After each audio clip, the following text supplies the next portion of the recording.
इंसानी चमड़ी के कपड़े, खोपड़ी की कटोरियां और शवों से ऐसी बर्बता करता था ये साइको किलर। एड ग्रीन को बचपन से ही उसकी मां ने मानसिक रूप से ऐसा बना दिया था, जिसके कारण बड़े होकर उसने ऐसी घटनाओं को अंजाम दिया जिसे सुनकर आपके भी रोंगटे खड़े हो जाएंगे। मृत मां को जिंदा करने के लिए उसने 3 लोगों का मर्डर किया। कब्रिस्तान से कई लाशों को निकालकर उसने उनके साथ बर्बरता की, जिसे देखकर पुलिस के भी होश उड़ गए। चलिए जानते हैं अमेरिका के इस मशहूर साइको किलर की पूरी कहानी। दिन 27 अगस्त 1906 अमेरिका के ला क्रॉस में अगस्ता और जॉर्ज के घर एक बच्चा पैदा हुआ, जिसका नाम एडवर्ड गीन रखा गया। प्यार से उसे एड कहकर बुलाया जाता था। ये उनकी दूसरी संतान थी। उनका एक और बेटा भी था, जिसका नाम हेनरी था। पिता जॉर्ज को शराब की काफी बुरी लत थी, जिसके कारण जॉर्ज और गस्ता के बीच अक्सर लड़ाई होती रहती थी। कई लोगों ने गस्ता को कहा कि वह जॉर्ज से तलाक ले ले, लेकिन बच्चों की खातिर गस्ता ने जॉर्ज से तलाक नहीं लिया। उसने पति जॉर्ज को अपने हाल पर छोड़ दिया था, बस दोनों बेटों का ख्याल रखती। इसी तरह चारों की जिंदगी चल रही थी। जॉर्ज छोटी मोटी नौकरी करता था। शराब की लत के कारण उसे कई बार नौकरी से निकाल भी दिया गया, लेकिन दोबारा वह कहीं से नई नौकरी ढूंढ लेता। बार बार नौकरी छूट जाने के कारण परिवार को कई बार आर्थिक तंगी भी झेलनी पड़ती। ला क्रॉस काफी महंगी जगह है, इसलिए वहां उन लोगों का गुजारा हो पाना मुश्किल हो रहा था, जिसके चलते अगस्ता ने तय किया कि वह सब कुछ बेचकर बेटों के साथ कहीं और शिफ्ट हो जाएगी, जहां सस्ते में उनका गुजारा हो सके। फिर उन्होंने ला क्रॉस के पास ही प्लेन फील्ड के अंदर 155 एकड़ में बने एक फार्म हाउस को खरीद लिया। बच्चों को किसी से बात नहीं करने देती थी अगस्ता। चारों लोग जल्दी वहां शिफ्ट हो गए। कहा जाता है कि अगस्ता थोड़ी अजीब तरह की महिला थी। वह न जाने क्यों अपने दोनों बच्चों को किसी से बात नहीं करने देती थी, ना ही उन्हें कोई दोस्त बनाने देती थी। अगर ये लोग किसी से बात करते दिख जाते तो अगस्ता उन्हें खुद मारती पीटती। उसने तो उन्हें ये तक कह दिया था कि लड़कियों से बिल्कुल दूर रहे, क्योंकि हर लड़की वैश्या होती है। इस वजह से दोनों ही बच्चों की मेंटल स्टेबिलिटी में काफी फर्क पड़ गया। दोनों स्कूल में भी किसी से बात नहीं करते, यहाँ तक कि स्कूल के टीचर और अन्य बच्चे भी दोनों भाइयों की हरकतें देख उनसे बात नहीं करते थे। हेनरी से ज्यादा अजीब एड था। एड क्लास में भी अकेला बैठा रहता और अपनी ही दुनिया में खोया रहता। टीचर जब उसे पढ़ा रहे होते तो वो अचानक से क्लास में हंसने लगता। फिर घर जाते ही दोनों पर उनकी माँ के अत्याचार शुरू हो जाते। वह छोटी छोटी बात पर उन्हें डांटती, मारती और कई बार घर से निकाल देती। अगस्ता एक धार्मिक ग्रंथ पढ़ा करती थी। उसमें सबसे खतरनाक बात लिखी होती थी। उन्हें दोनों बेटों पर आजमाती थी। उधर उनके पिता का कोई अता पता नहीं था। कभी कभी उनके पास आता, पैसे देता और चला जाता। उसी पैसों से इनका गुजारा चल रहा था। धीरे धीरे समय बीतता गया। दोनों लड़कों की पढ़ाई पूरी हुई, लेकिन जॉब करने के बजाय उनकी मां ने उन्हें घर पर ही बिठा लिया था। वह उन्हें बड़ा होने पर भी कहीं जाने नहीं देती थी। लेकिन इसी बीच 1944 में अगस्ता के पति की लीवर फेलियर से जान चली गई। अब घर खर्च के लिए भी उनके पास पैसे नहीं बचे। तब दोनों भाइयों ने नौकरी करना शुरू किया। हेनरी ने पिता की नौकरी करनी शुरू कर दी।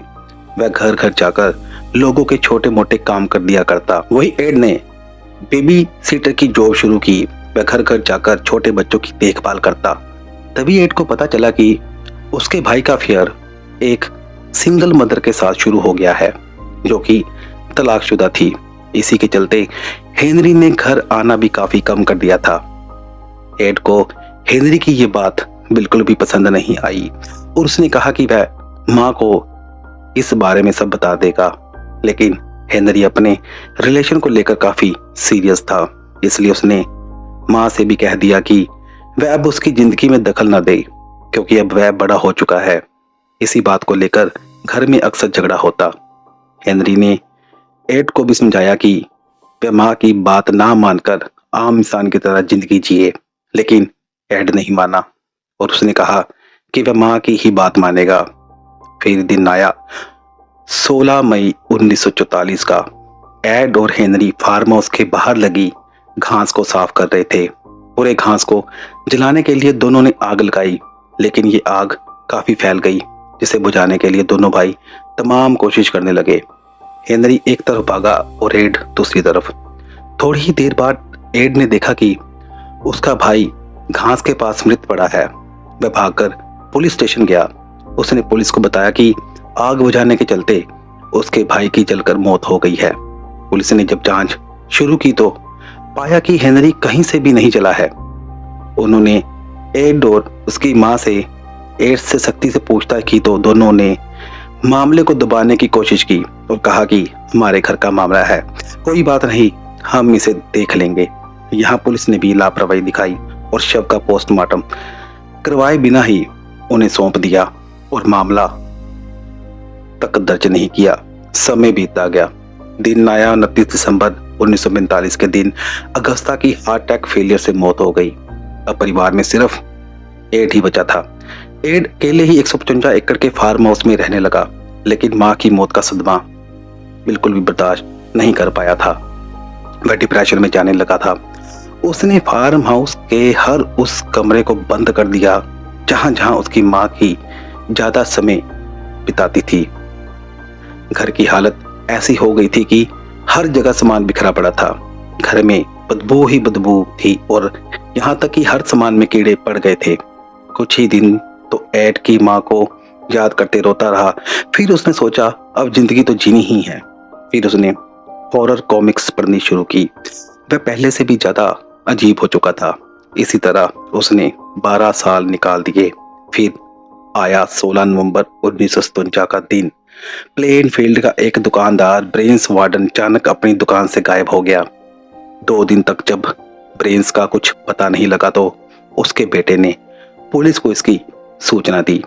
पुलिस ने जांच शुरू की तो कुछ लोगों ने बताया कि उन्होंने अंतिम बार उन्हें अपना ट्रक ले जाते देखा था। पुलिस ने दुकान में रखे विजिटर रजिस्टर को देखा तो आखिरी नाम उसमें एडकिन का लिखा था। उसी के पास पुलिस को खून के कुछ डब्बे भी दिखे। पुलिस फौरन एड के फार्म हाउस पहुंची। उन्होंने जैसे ही बेल बजाई, एड ने दरवाजा खोला। पुलिस ने उसे पकड़ लिया और उसे थाने ले आई। उन्होंने पूछा कि तुम ब्रेन्स की दुकान पे क्या लेने गए थे। एड ने बताया कि वह बस कुछ सामान खरीदने गया था, फिर वापस आ गया। पुलिस को एड की बातों पर विश्वास नहीं हुआ और उन्होंने उसके घर का सर्च वारंट निकलवाया। और जैसे ही पुलिस ने तलाशी के लिए एड के घर को खोला तो उनके होश उड़ गए। अंदर से बहुत ही गंदी बदबू आ रही थी। सामान यहाँ वहां पड़ा था। तभी उनकी नजर सामने पड़ी तो देखा कि ब्रेन्स के शव को एड ने उल्टा लटकाया हुआ है। चेहरे को छोड़ उसके शरीर से पूरा मांस गायब था। पुलिस के भी उस लाश को देखकर हाथ पांव फूल गए और वह लोग बाहर निकल आए। फिर उन्हें लगा कि इन्वेस्टिगेशन तो करनी ही है। हिम्मत करके वह फिर से घर के अंदर गए तो उन्हें वहां ऐसी ऐसी चीजें मिली जिन्हें सुनकर किसी के भी रोंगटे खड़े हो जाए।